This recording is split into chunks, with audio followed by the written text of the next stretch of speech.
I apologize. I've been gone for a little bit. I've just been so tired and drained from getting choked and getting mauled and jujitsu and stuff. Just been laying in bed all day.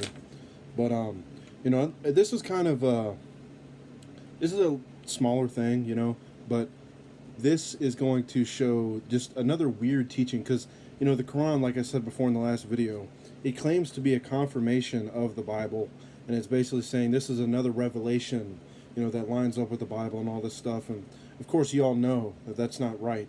Just look at the Quran and the Bible; they're nothing alike in a lot of ways.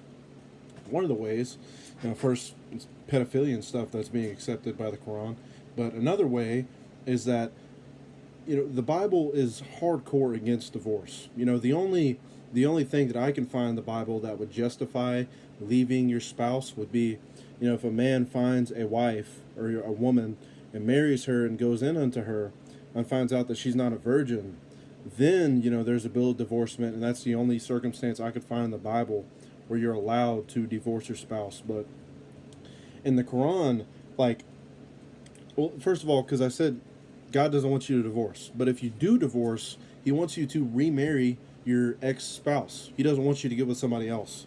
I'll put up all the verses right here, whatever.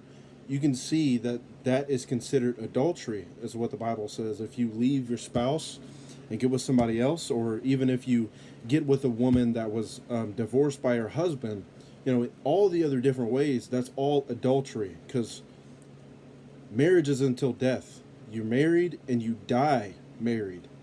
Your spouse may die or whatever, you may die. Then your spouse or you can find somebody else. But once you're both alive, you're happily wed until dead. You're both one flesh, two in one, twain. That's what the Bible says. It calls it two in one, twain. They twain shall be one soul, or one flesh, or something like that. But in the Quran, it's kind of weird because it's teaching. Okay, let's say you have a man and a woman. They divorce each other and they want to get back together, but the criteria for the Quran is that you have to marry somebody else, get divorced by them, and then you can get back with your original spouse. That may sound ridiculous, but it's in the book. I'll go ahead and play the verse right now. If he divorces her, she shall not be lawful for him again until she has married another husband. If the latter divorces her, then there is no blame on them for the reuniting, providing they can maintain God's limits. These are God's limits. He makes them clear to people who know.